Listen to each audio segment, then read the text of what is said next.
In this particular poster for the APRES meeting, we present a quick overview of some of the risk tools that we're developing for weeds in crops other than peanuts, but certainly including peanuts.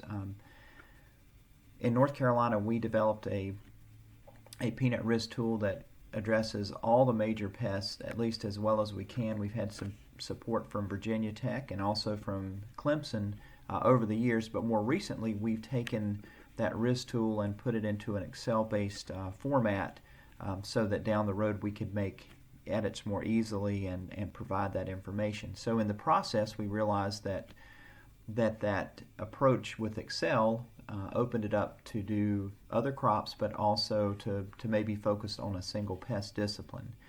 And with that said, the weed science group at NC State, and along with Greg Buell and a couple other folks, we have made an attempt to make these decision tools for weed management in not only peanuts again, but in crops like sweet potato, also blueberry, cotton, corn, soybean, and tobacco, and we're working on some other crops as well. So the whole idea behind that is we look at the factors that would affect weed management, and we weight those factors in terms of how important they are in terms of increasing your risk for issues with weeds.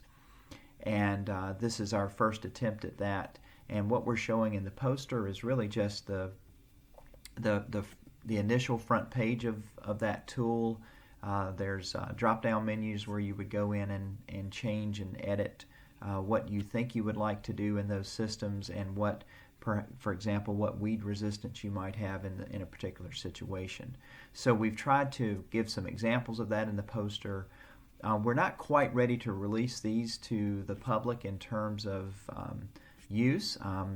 We find that these risk tools are living tools in the sense that we get better and better each time we make edits, but we haven't quite gotten everything like we'd want it.